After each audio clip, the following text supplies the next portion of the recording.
Welcome in, Bills fans, to another episode of Triple Coverage Podcast. I am Lance Nelson. To my left, Scott Casson. To my right is Ben Shoop. What's up, Shoop? Nothing much. Good holidays past week. I was a bit sick during the week, but other than that, it was still good to see some family when I wasn't sick. But I hope everybody's staying healthy and traveling safe, and it's gonna have a good week into the new year. Hopefully, we can clinch that 2 seed and go into the new year not really having to worry about that. Yeah, clinching the two seed. Yeah, what's going on this weekend, bro? Yeah, what's up, everybody? Merry belated Christmas to everybody who celebrates out there. Excited to talk about the Bills. Not the most exciting game that the Bills played on a Sunday against the Patriots, and I kind of have a feeling this one maybe won't be as exciting either, just based on kind of where they're at in the standings, where they're at in the season. But we've had some awesome college football bowl games. The Hawaii Bowl on Christmas Eve. If you weren't sweating out of bed at 1 a.m. on Christmas Eve like Lance and I were, then I don't Scott think and we can I. be friends. Oh boy, that was a rough one, but we came out victorious, so that's all that matters. That was a great That's right. a great hit there with the money line at plus money. So yeah, just getting over being sick, a couple of us here, and just rolling. So this week I'll be a little bit clearer, but our guy Ben might be a little less as he's getting over some things. So we'll do our best. With a win on Sunday against the New York Football Jets, the Bills will clinch the two seed. What do you guys? What is it? Does it mean anything to you to clinch it at home, or does it just matter that they clinch it? Period, Scott. I would say just clinch it, period. I would imagine they get it done this weekend, even with, we'll get into later, the vanilla game plan they're probably going to run. It'd be cool to clinch it at home, specifically because that means we can rest some guys in week 18. Maybe don't have to play Josh at all. Some other guys can take some hits off of their bodies. So it'd be great to clinch it this week from that standpoint. But as far as doing it at home, I don't know if that matters as much as it does for just getting the kind of pseudo bye in week 18.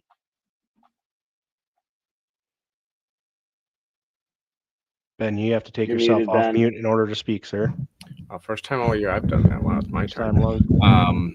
Yeah, at the end of the day, as long as you get it done, whether it's this week or next week, you'd like to get it done at home. It's always nice to, but at the end of the day, just get it done when it comes to just clinching it. So, yeah, doing it at home will be nice. Hopefully, the weather's not too bad when it comes to the rain and everything. But yeah, just get it done. Yeah, my wife's so mad that she had to go. She didn't have to. She went to the Patriots game, being a Patriots fan, and froze.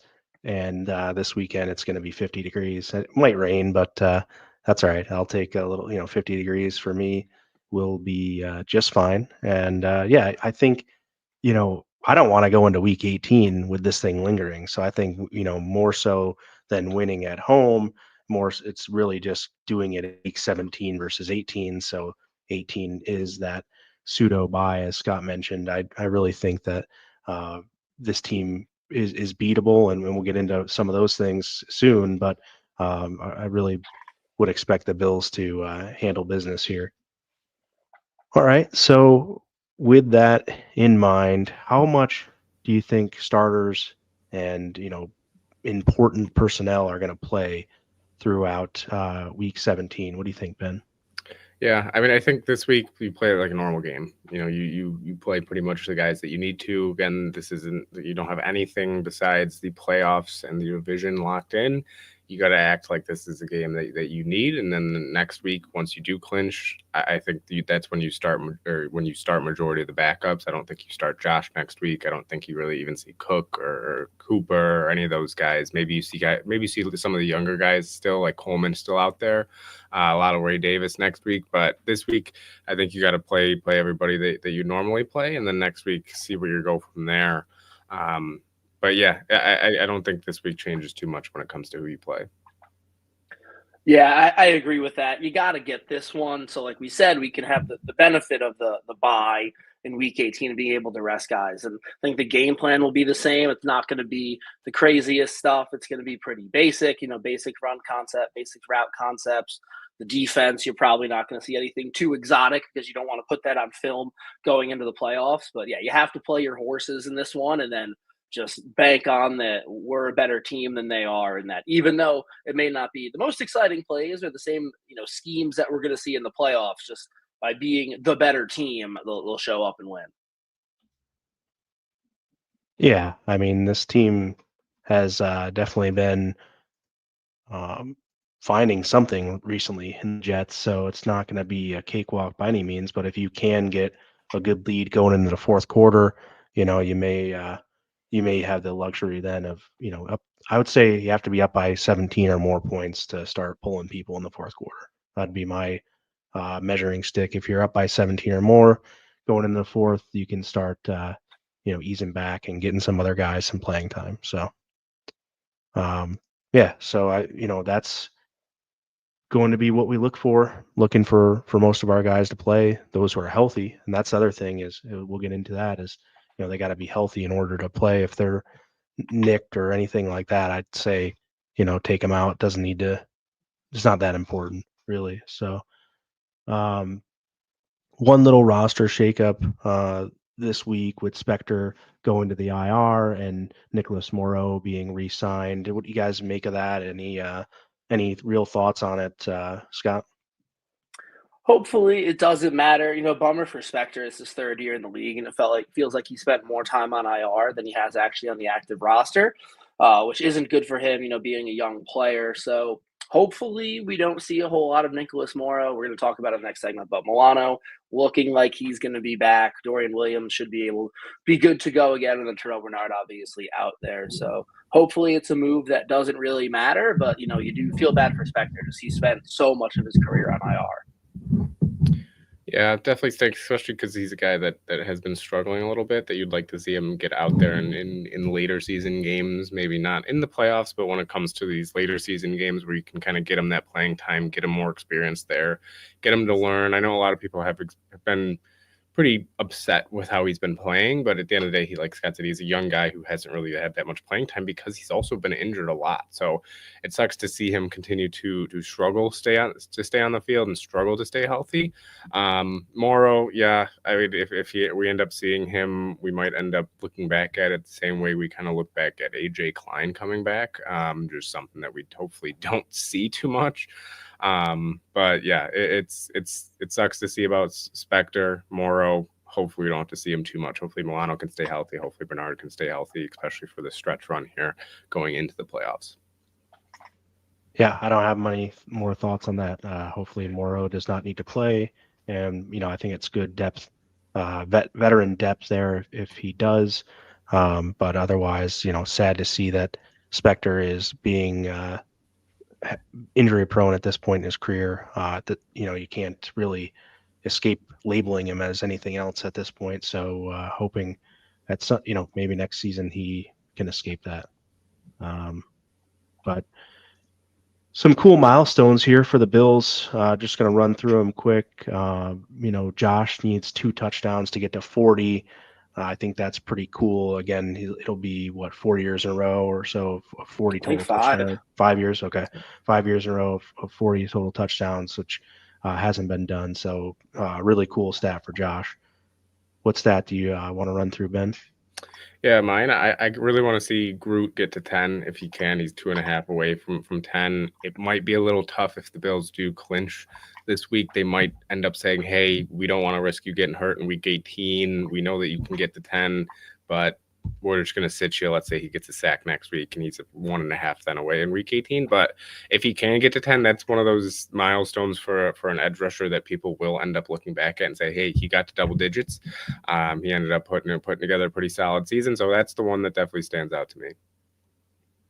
Yeah, and then for me, James Cook, he's 72 yards away from 1,000, which would be his second straight 1,000-yard season and just his third year in the league, which is pretty impressive. Then he's 2 rushing TDs away from tying the all-time Bills regular season record held by O.J. Simpson with 16, 1 behind Josh, who had 15 last year, then 2 behind tying the all-time record. And the way he's been running, the way they've been giving him the ball in the red zone, he has a real shot at that, getting it this week, let alone if they have to play in the week 18. Yeah. And then Khalil Shakir, 202 yards away from 1,000. Probably, I'm not sure he's going to get to that, but we'll we'll see if he has a monster game this week and, maybe just needs to collect 40 or 50 yards next week. You could see him potentially picking that up. But yeah, otherwise, those are just a couple of cool things we wanted to mention. And then now we'll get to the injury report. So we have Hamlin, Cam Lewis, Taylor Rapp, and Curtis Samuel as questionable. Guys, give us your thoughts just overall. If there's anything else you want to mention on the injury report, looks like some guys full practice, things like that. So Jets injuries are much more brutal, it seems. You have Devontae Adams only practicing once in a limited fashion today, is questionable with a hip. You have Tony Adams was limited up until today, now full. Michael Carter, the second corner, Sauce Gardner, more notably, limited today, but did not practice the other two games, and some other offense and defensive linemen. Hassan Reddick mainly is the other, and Quinton Williams, the other two guys to mention. So what do you guys think overall? Both injury reports, I guess, and just run through it. Yeah, I'm happy that the injury report getting a little bit lighter than it has been the past 2 weeks. But I'm going to echo the same thing I said last week. Unless they're 100% and good to go, not worth putting guys out there. Sounds like Milano should be back. He was a full participant. But again, unless he's 100% with his groin and his bicep and his leg and whatever else that guy has going on with him, it's not worth putting them out there. I'd be surprised if either of the safeties play just because they're questionable. You might as well sit them. But also sounds like we might get Russell Douglas back, which when the Jets have two really good receivers, it would be helpful to have two really good corners. Yeah, nothing really stands out, especially compared to last week. I mean, we saw them. We've seen these injuries before, with especially with the safeties. We'll see. We'll get a chance to be able to see Bishop again. Kareem Jackson, I'm guessing, does get called up just to have an extra safety there, especially if both of them don't play. But yeah, at the end of the day, nothing really stands out to me crazy. Milano will be the only one that I'm really looking at to see, hey, if they're, like Scott said, if they are 100%, then they should go. But if they even put him out there and they're like, we're kind of still on the edge there, and they decide to put him out there, that's kind of a questionable decision. But we probably won't know till after the game. But if he does go and he does play, I'm hoping to see that he can make it the whole game, and hopefully he can, because that's the one guy that is definitely, I think, a little nerve-wracking for a lot of Bills fans, seeing him on the field, coming back from injury, just continuing to get injured, and hopefully he can stay healthy.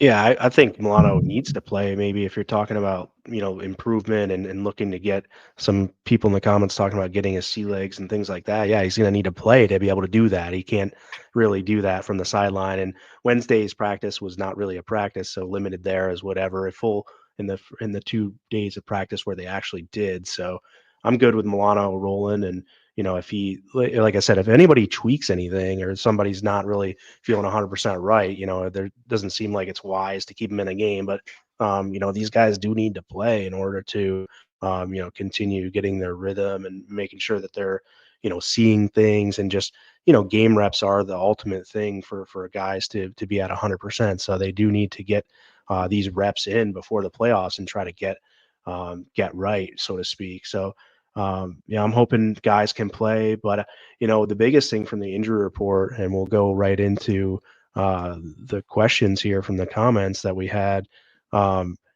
Dude, I think Micah Hyde could be the week he gets called up. Have a home game in front of your fans and excited to see him back. And you just probably have the flexibility to do it. So why not? I think you may see Micah Hyde get called up. What do you guys think about call-ups this week? I think when it comes to Hyde, at least, it sounds like it is that break in case of emergency type of call up. It's then absolute if they need somebody, call him up. This would be really the only shot that I see him getting called up, unless we have a spew of injuries in the playoffs. So it'd be awesome to see him. I would love to see it, but he's the one that I'm not too sure when it comes to calling anybody else up. I wouldn't be shocked again if we see Kareem Jackson, just because of how the safety situation. I think one of the two, it's going to be Hyde or Jackson, depending on who they're more comfortable with. Both guys are older. Both guys kind of are slower, and both guys are on the ends of their career. Hyde, obviously, this being his last year no matter what. But other than that, not really super concerned to see if you see anybody else come up here from the practice squad. Maybe you see Tyrell Shavers come up if Curtis Samuel can't go, but nobody else really stands out a ton this week for me. Yeah, I was thinking, maybe on the receiver side, does Virgil have any more call-ups left?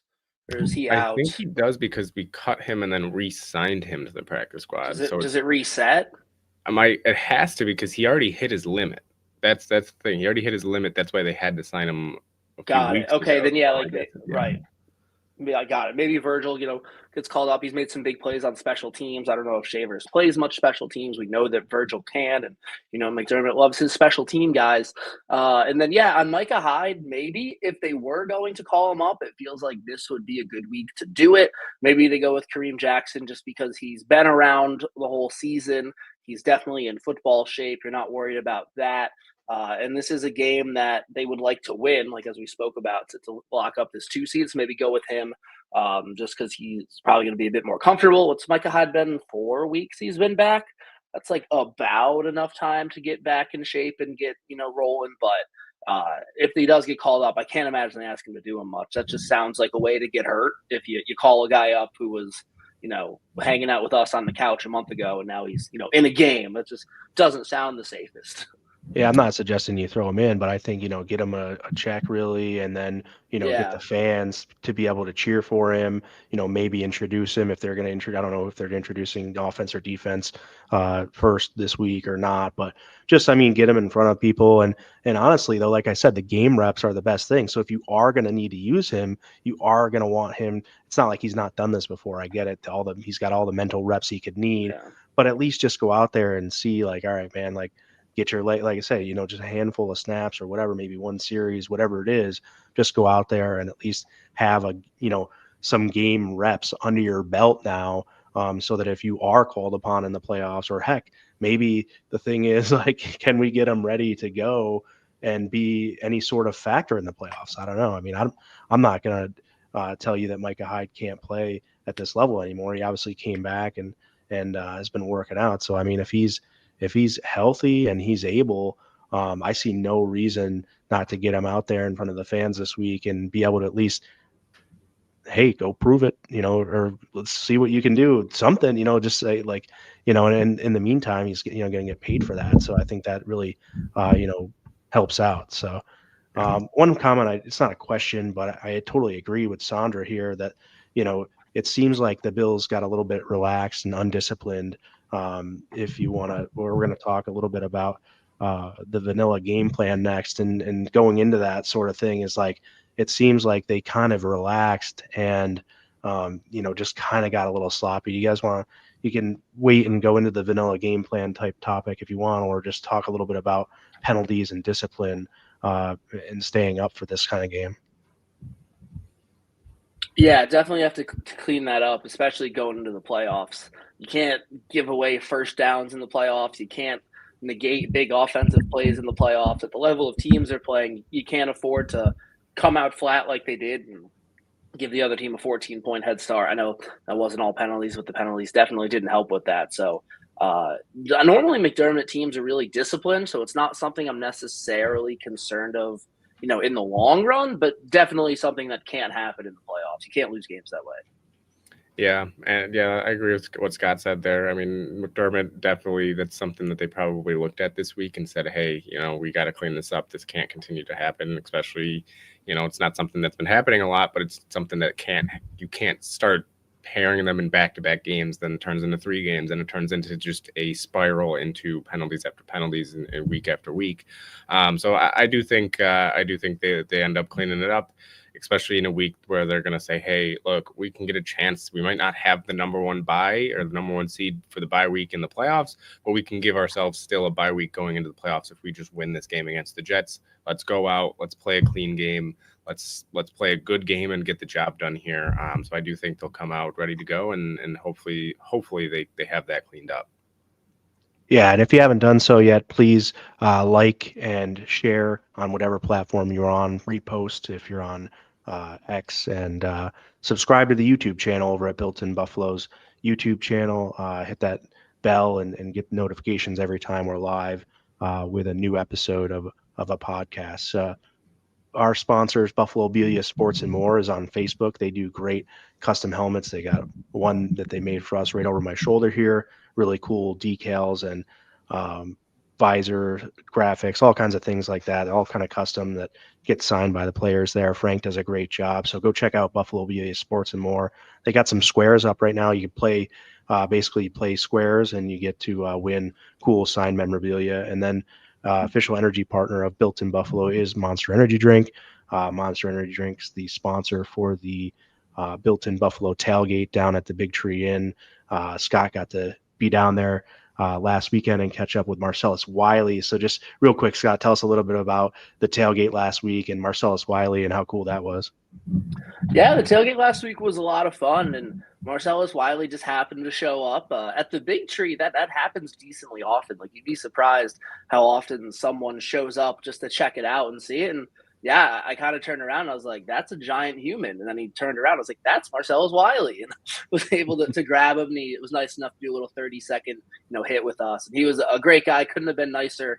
I told him I used to watch Sports Nation like every day after high school. When I came home, and he was like, "Damn, am I that old?" And he was just a really nice guy, and great to get to meet him.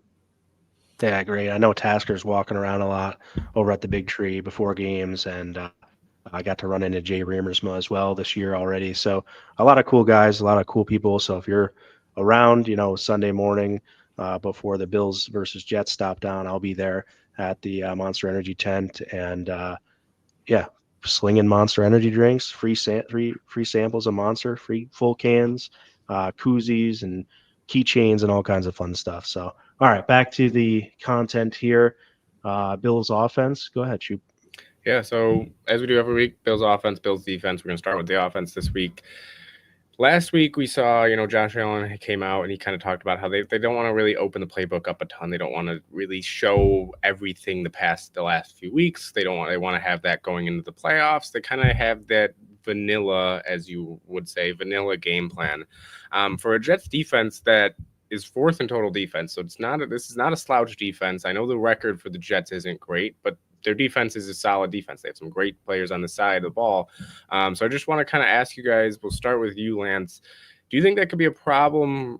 Do you think the Jets defense can be a problem if the Bills come out with that kind of vanilla game plan again? Depends on what Jets defense we get, right? Because there's a lot of guys there that are questionable. So, Quinnen Williams not being there, he probably will play, but he may not, being questionable. Sauce Gardner's not there, then that alters your game plan as well. You're going to be more apt to take some shots in the air maybe and get some matchups there. So it's really going to depend on who's available, and that's going to dictate really the matchups that you can take advantage of. If guys aren't, Hassan Reddick is questionable as well. So if they don't have their pass rush that they normally would have, and they don't have their defensive backs they would normally have, then obviously you could see still some plain concepts in the passing game, but you could still see the Bills air it out a little bit and give Josh Allen a little bit more of a MVP case if everyone wants. Haven't really mentioned that too much, and I don't really want to get into it all that much unless you guys have more to say on it. But I just think that's another facet where they can get him more stats and show he can uncork it a little bit more, and it would, if the matchup's there to be had through the air, then obviously that's fine with me, and you can still be pretty effective with some basic passing concepts with the players we have on offense.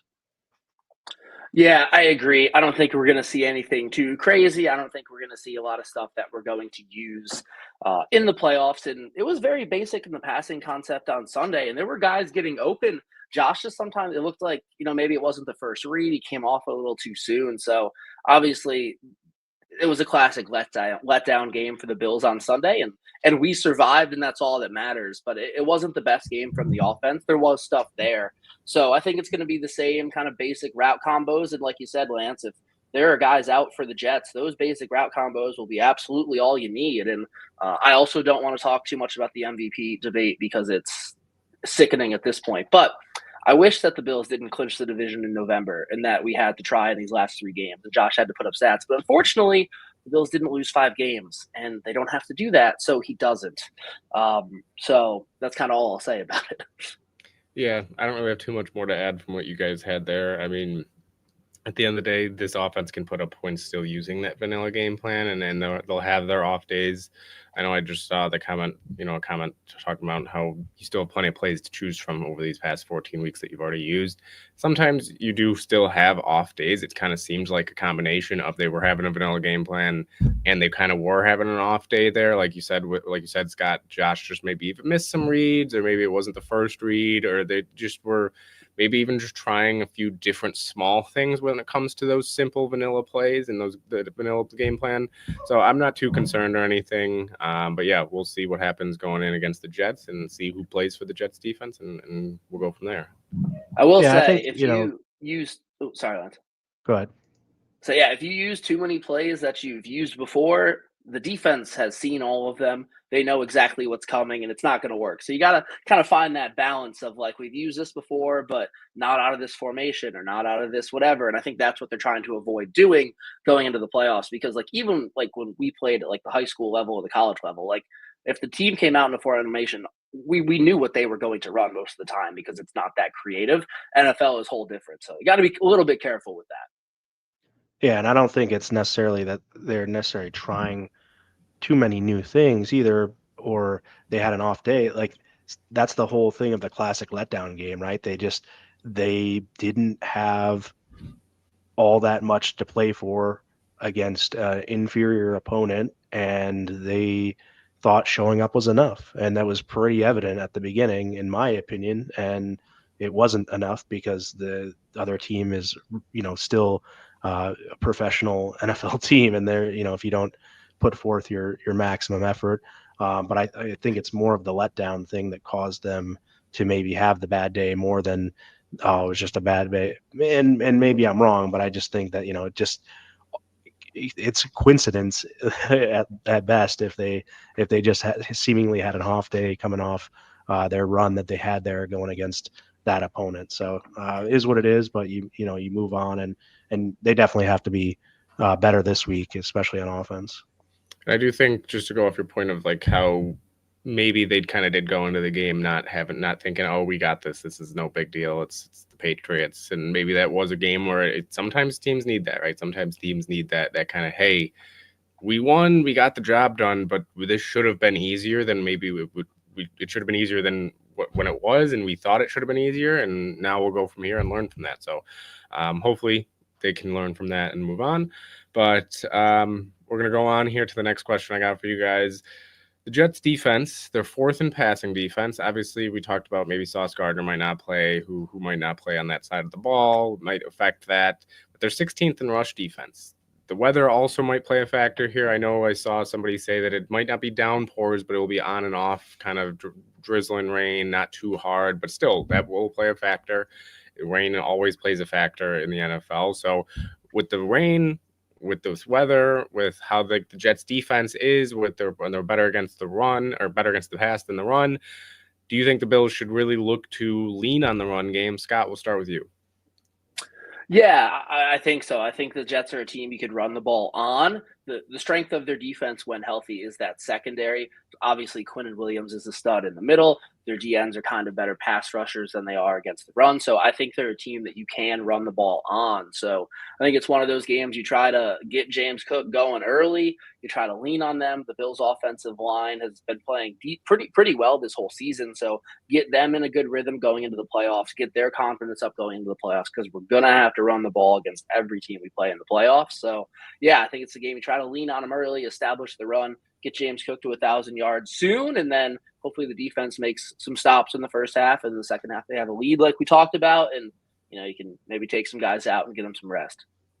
Yeah, I think their run game is a little bit of their bread and butter this year at times too, and they've been pretty effective at it. You don't have to really show anything fancy to be able to be effective at a run game typically. So their run game isn't necessarily predicated on a ton of misdirection and things. They kind of rely on timing and that kind of thing in their scheme, so they can run that effectively without necessarily showing someone anything, because their run game is kind of what it is. It doesn't you can do it out of different formations like Scott mentioned, but you're going to save some of those different personnel groupings and formations and stuff like that for the playoffs. So I definitely look for maybe a couple two back sets even at times, and just trying to stuff it down their throats. And we'll see what the weather ends up being if it's not so much rain. And like I said, if it does depend obviously on what their defense actually looks like this weekend. If it's not so many pass rushers and not so many defensive backs because of injuries, then maybe take some more chances through the air and get Allen's stats up to shut down this whole debate. Yeah, I do think they will lean on the run. I mean, you have 3 capable running backs that can hold the rock, right? That are capable of putting up good yards and getting the yards you need and putting the ball in the end zone. So, we talked about James Cook being 72 yards away from 1,000. Maybe he does end up hitting that this week, and then they say, hey, you hit 1,000. We're going to sit you next week and we'll go elsewhere. But I think they should lean on the ground game. I think they will lean on the ground game. Take your shots when you want. You don't have to take even too many of them, I don't think, this week. As long as the defense does their job, which I do think that they'll do a pretty good job, which we'll get into a little bit later. But yeah, I mean, I think you got to take advantage, especially if guys are going to be missing there along the front, especially if Quentin Williams does end up missing the game. That's going to be huge. I think you just got to really lean on it there. So you got guys that are capable. Like Lance said too, it's something that you can run the ball and still not give a lot up and still kind of not show a lot. So continue to do that and have success. And this offensive line's had success all year on the run game. So hopefully they keep it going against the Jets. Before we do our who needs to step up and who is MVP, I do want to just ask you guys, I know we have injuries. We don't fully know who's going to be out there yet for the Jets, but let's pretend that everybody's going to be healthy on that side of the ball. Who is the number one guy on the Jets defense that you're looking at and saying, hey, the Bills really need to keep an eye on him throughout the game? Start with you, Lance. Who's the number one guy on the Jets side of the ball for the defense that you're worried about? I think Quentin Williams, obviously Scott mentioned how much of a game wrecker he can be on the interior of the defensive line.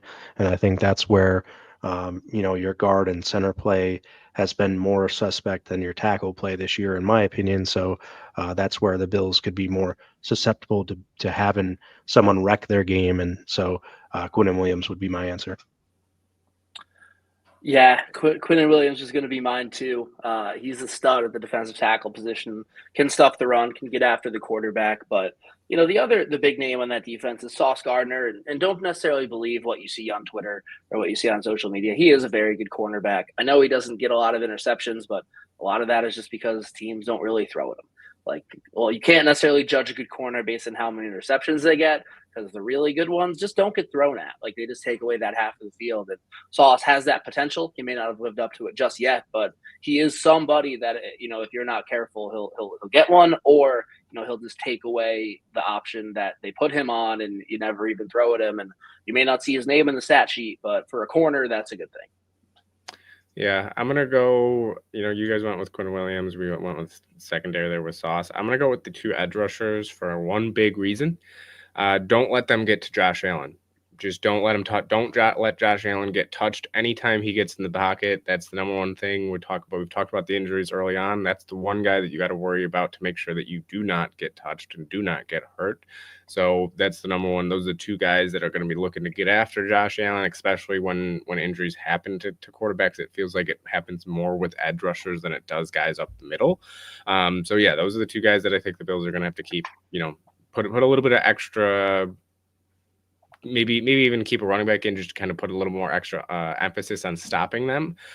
Just because, you like you said, you don't want your quarterback getting hurt this late. You don't want your quarterback getting hit at all, but especially this late before the playoffs there. So I'm going to go with Hassan Reddick and Will McDonald there, the 2 edge rushers for the Jets.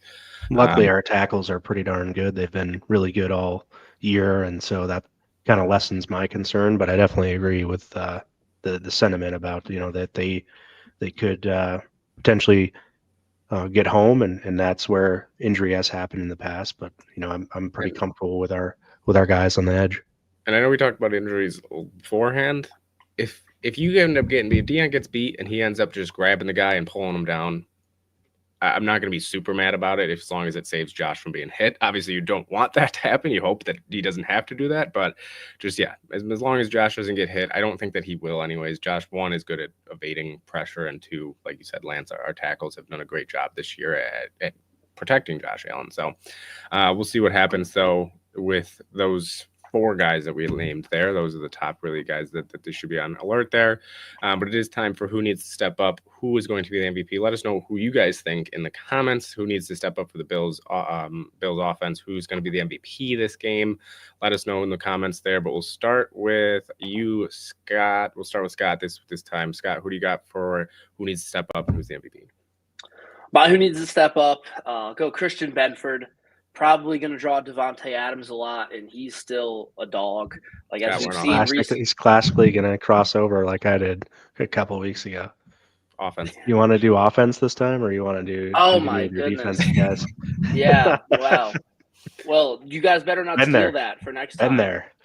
Yep, done that. You should have just let me keep going. I would have given my other ones next time. On the offense, with who needs to step up, I'm going to go the interior offensive line, the center, both guards, McGovern, Edwards, and then Cyborg, as they call him, Osiris Torrance, because I think we're going to run the ball a lot, which leads me to my MVP, who's going to be James Cook.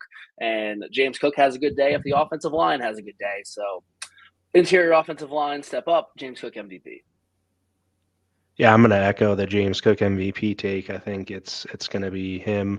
Or if you want me to go off, I will pick Ty Johnson, another running back, because one of those guys needs to be the MVP. This is going to be those kind of games. I don't. Again, we'll see what the weather's like, but we don't know how many times we're going to air it out as well. So, who needs to step up?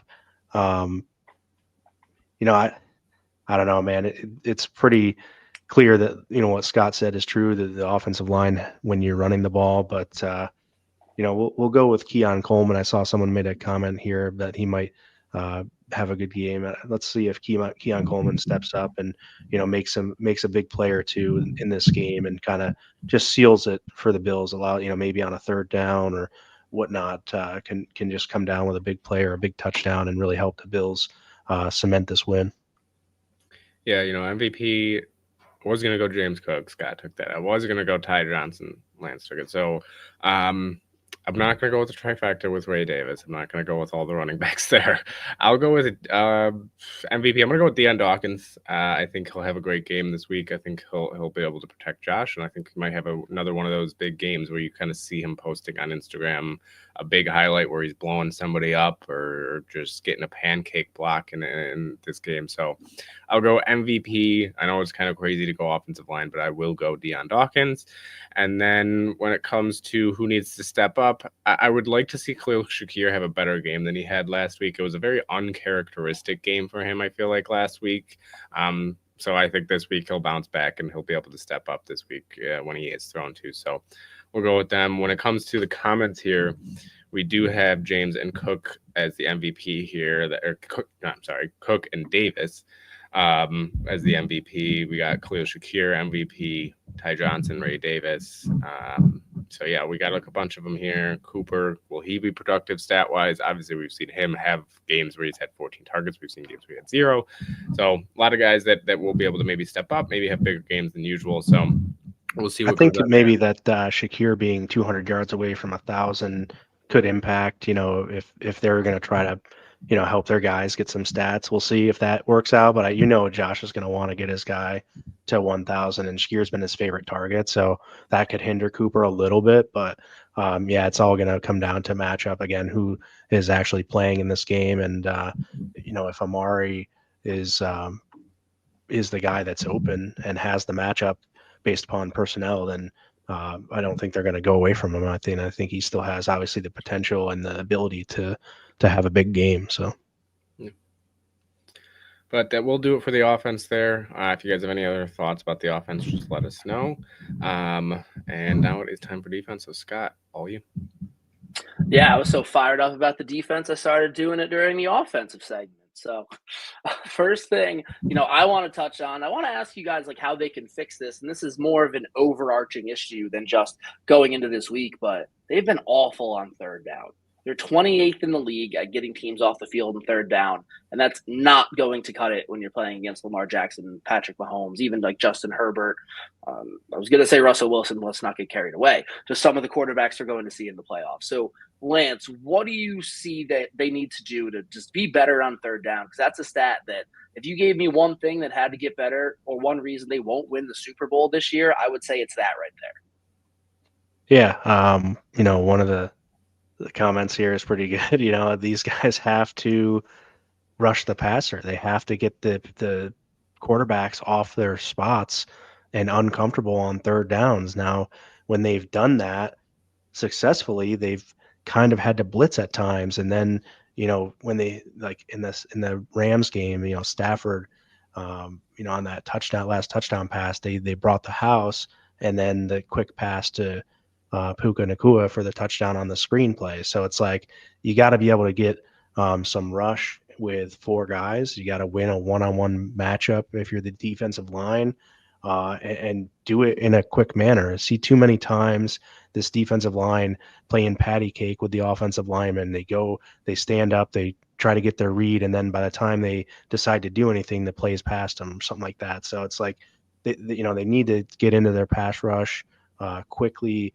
and really affect and pressure Aaron Rodgers this week, and make sure that you can help your coverage guys, because the guys can only hold up for so long, and we've seen too many third downs where either they brought a blitz and then the guy's wide open, or they take too long to get there with a four-man rush and there's still a guy wide open. So it really is going to be a blend of stepping up that rush and that pressure, and then also the guys in the back end have to be accountable too, and make sure they're handling their assignments. So it goes without saying. I guess it's an easy answer, but it really all starts up front, and the pass rush with four guys winning a one-on-one matchup is really the big thing. Yeah, as much as I do want to see the pass rush get going, it does seem like a lot of times when the pass rush does get in the backfield, quarterbacks getting the ball out so fast in some instances that it's almost like the pass rush doesn't matter. And yes, the pass rush needs to be better, but I would really like to see this secondary and this defense be a little bit more physical at the line of scrimmage with these receivers and get up in them, especially on third down.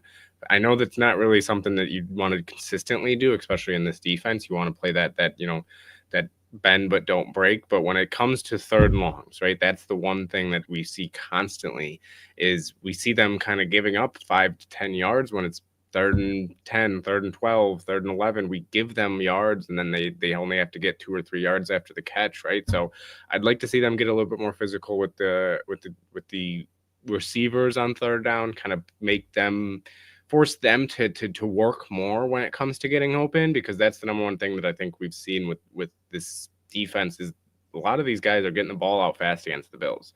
A lot of these times that you see Ed Oliver get in the backfield, or AJ Epinesa get in the backfield, or even Von Miller I think has had a great year, and his stats aren't really showing how great of a year he's had because he hasn't been able to get enough time to get to the quarterback.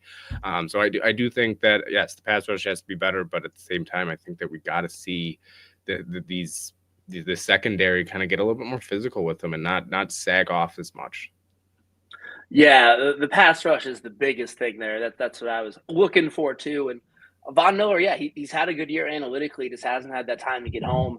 Greg Rousseau has had some stats, or had some sacks, but a lot of times on third down, he doesn't get there. AJ Epinesa's made a couple plays. We need more from him. Ed Oliver, I know he's a D tackle, but he can rush the passer. We need more from him. And then there is one thing that I think they will change going into the playoffs when the games kind of start to matter a little bit more. I think they're going to start disguising more coverages a bit more, show them something more exotic, because last week we saw was super basic. This week will probably also be pretty basic, and I'm feeling we'll see the same thing in the last game. But going into the playoffs, we'll probably show one coverage, switch to something else, because if you can make the quarterback hold onto that ball for half a second, like you were saying, Ben, that's all the time Von needs to get there. So obviously need the pass rush to get home. That's the easiest way to get better on third down. That's why Von Miller used to call himself the closer. But the other way you can do that is to help your pass rush out, just confuse what the quarterback sees and take away, what he thinks he's going to see, and then they're going to see something different.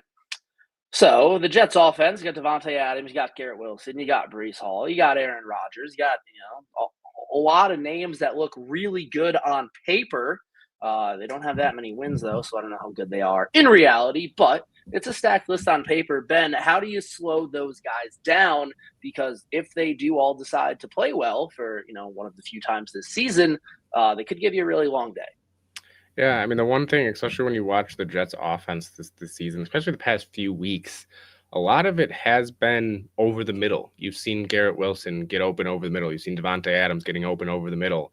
So I think the middle of the field, you have to be able to shut that down. You cannot let Aaron Rodgers pick you apart over the middle there. So I think you got to really, really put an emphasis on saying, hey, if somebody's going to come over the middle, they're either going to pay the price with a big hit, or we're going to have somebody kind of waiting and lurking there and make Aaron Rodgers pay. So that's the number one thing. I think you just got to make sure, keep them on the outside there. I know it's a lot easier said than done. But when you've watched the Jets the past few weeks, a lot of their big plays come from over the middle of the field. Aaron Rodgers loves to go there. So that's going to be my number one thing to slow them down is just don't let them beat you consistently over the middle. For me, it really is tackling. You have to get these guys wrapped up after they get the ball and not allow the big play. Devontae Adams can catch it and go.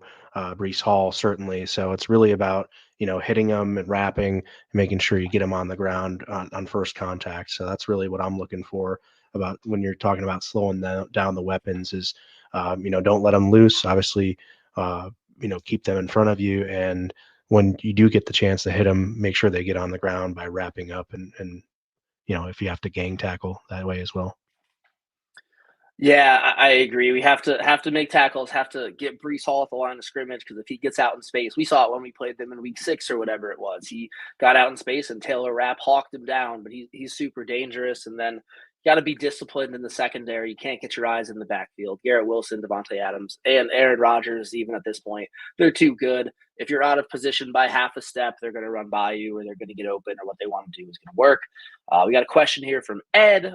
Do we think they need to run a different defense versus the too high safety that kind of every team in the NFL runs now against top quarterbacks? I'll go first. I don't think so.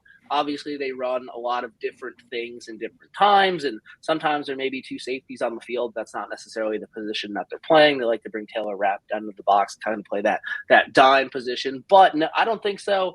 Obviously, maybe in certain situations, but when you go to different things like a cover 3 or 1 safety, that's when you get beat over the top, and that's the one thing that you can't have happen. You can't have big plays. If they go down the field dinking and dunking, that's fine. Eventually, they're going to get a holding call. A ball is going to be tipped. A ball is going to be overthrown. You're going to get a stop, and that's what you want. You don't want to give them an opportunity for big plays, and by taking safeties off the field, for me anyway, I think you're a lot more vulnerable to that. But what do you guys think? Yeah, I mean, this team is still what are we now? 12-3, 11-3. Sorry, 12-3. 12-3. So we're 12-3. A lot in 3. Yeah, it's like, dude, we won a lot of games with that defense. I don't know. I think execution of it matters more than changing it. You want to disguise some things and do that in the playoffs, go for it. But at this point, you got to work your bread and butter there and just work on execution. Yeah, I agree with both you guys. I mean, at the end of the day, this is, like you said, Scott's kind of the new meta around the NFL of playing this too high, and it's week 17. Do you want to completely switch a defense, or do you want to even majorly switch a defense when it comes to this late in the season? So I think you gotta keep what you're doing, and especially with a guy like Aaron Rodgers too. Like you said, if you give him the chances downfield, he will beat you, especially when he has targets like Garrett Wilson, like Devontae Adams. They will beat you if you give them the chance downfield. So the only thing I think that worries me the most is the slow starts with this type of defense. But at the end of the day, that's kind of been the Sean McDermott defense kind of the whole time, right? They start slow, but then they figure it out, right? They force you into mistakes, like you said, Scott. Eventually you're going to make a mistake. Eventually we're going to get a stop. Eventually we're going to take over this game, and then the pressure's on them. They kind of start forcing things. The defense can start rolling. So I think you stick with what you got there, and then if you have to make changes in game, you do that. But even so, I don't think you're going to make major changes. Agreed completely.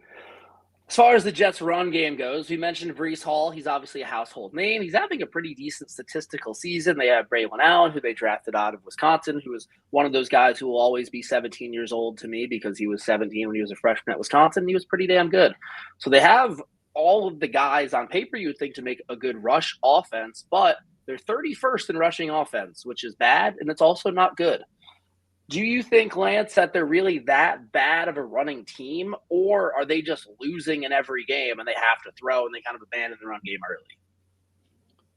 Yeah, more execution of the running game. They don't lack the talent at running back for sure.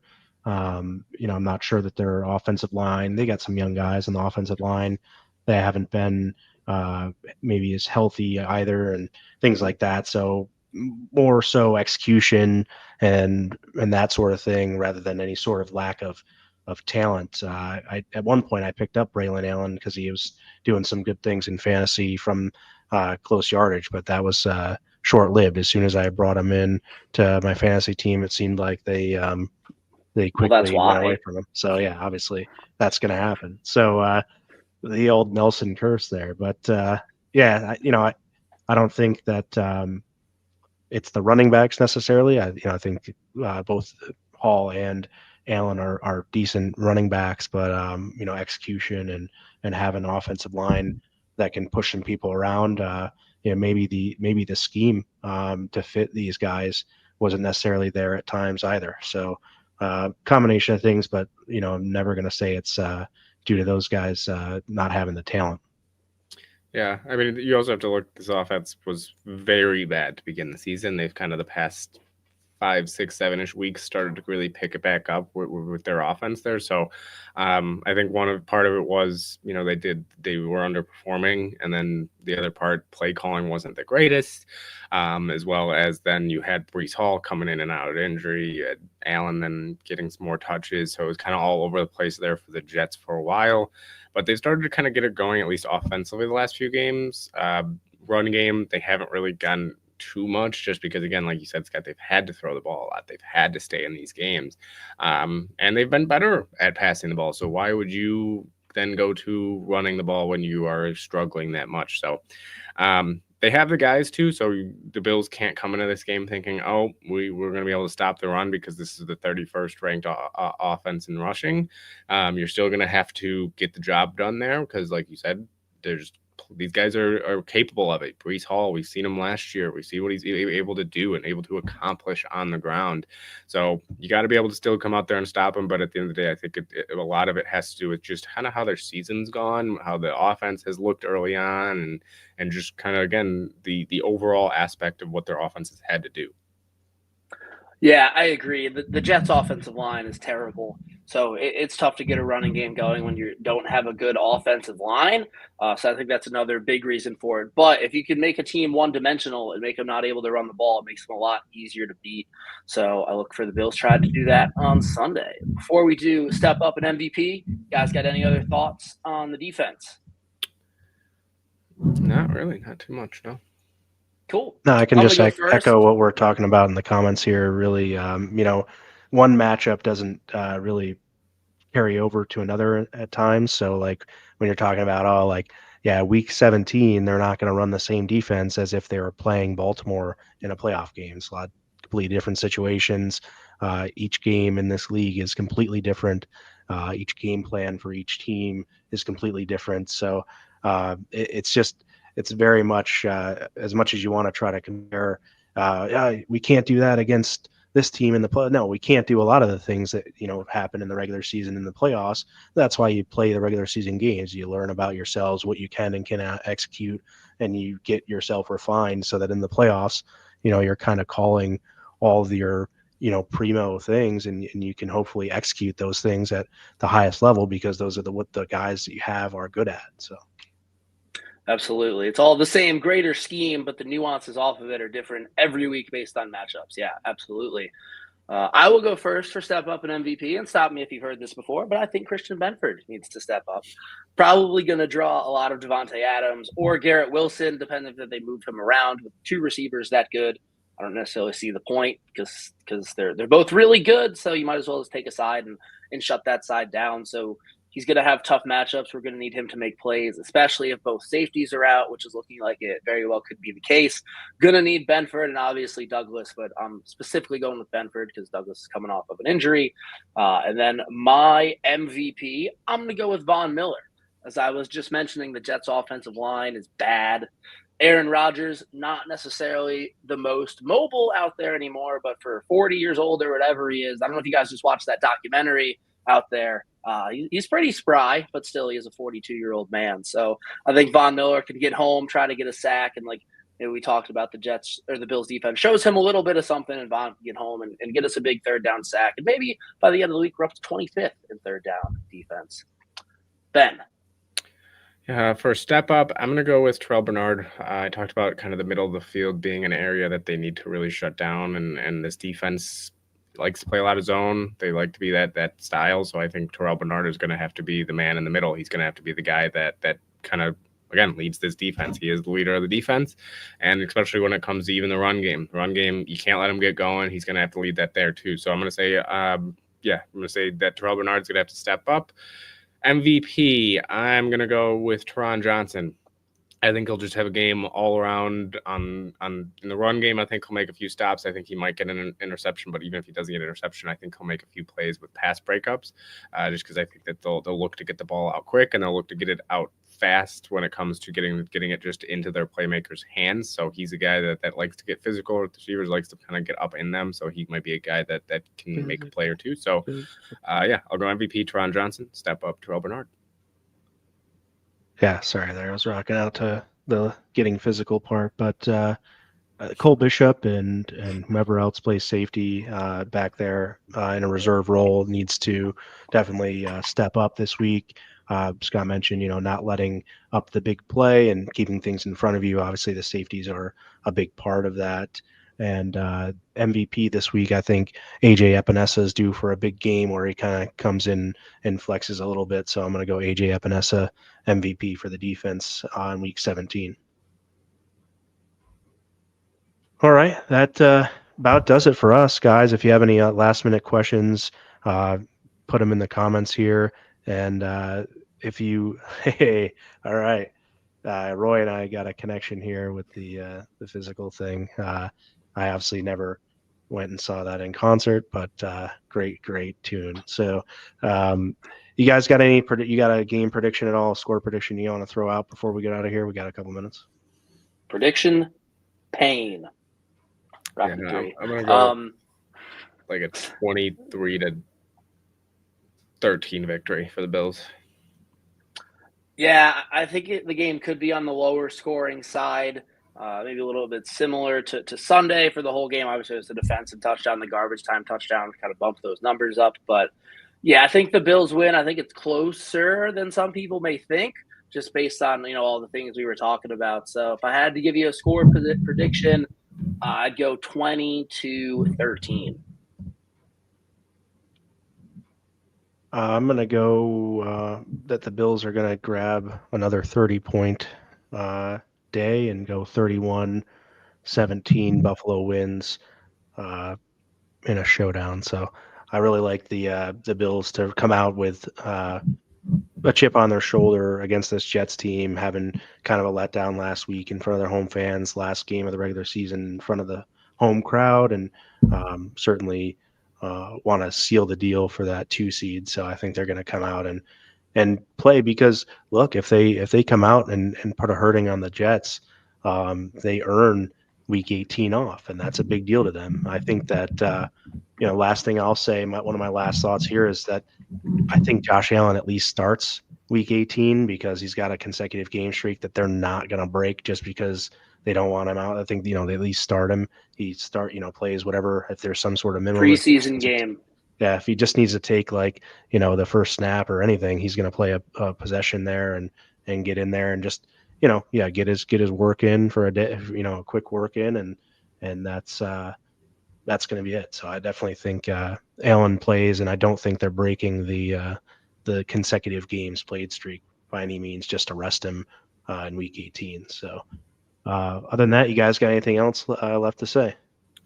I know we kind of have been up and down with our bets, so I'm gonna just throw one out there. I'm gonna go Rams -6 against the Cardinals if anybody is looking for one. So I do think the Rams are gonna be looking to continue their push, and the Cardinals are kind of spiraling right now. So I'm gonna go with Rams -6. But other than that, hopefully it's everybody stays healthy this week and has a good holiday and good New Year.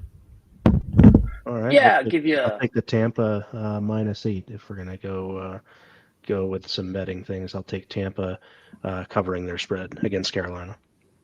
a couple bets as well, but on the college side, because that's where I usually do the best. One tonight, a late one in whatever bowl game it is. I know it's not the Snoop Dogg Bowl, that's tomorrow, but tonight in the line, SRS Distribution Las Vegas Bowl. Who could forget? I like the over in USC and Texas A&M. I think it's 54.5. Texas, both teams have decent offenses, and USC really doesn't like to play defense, so like the over there. And then as far as the college football playoff goes, like your Boise State Broncos, Ben, +11 on Tuesday night. I'm putting on my tinfoil hat. All first round games were kind of blowouts. It's a solo game on New Year's Eve. I think they're going to want it to be a little bit closer than 11. I still think Penn State wins, but I do think Boise State covers. They are a good team. I'll be wearing my Boise State gear, so I'm taking their money line. Awesome. Great show, fellas. We appreciate it. Thank you again. All that are watching, please go out there, support our sponsors, Monster Energy, the official energy partner of Built in Buffalo, Buffalo Wheelia Sports, and more. On Facebook, check out their page for some great custom Bills memorabilia. And also check out our great content creators throughout the week. And even, if you're a Sabres fan, check out Two Goalies, One Mic. We got Dwayne and Connor doing some good things. They were out there pregame at Fatty Beer Company just before puck drop today. So continue to follow them and all of the great content on all of our social media pages at builtinbuffalo_ typically on those pages. So be safe. We'll see you next year. Been waiting all year to say that. Be safe, please. Don't overindulge, and come back in 2025 to check out the Triple Coverage podcast as we roll in the Week 18 next week. So with that, we'll wish you well and go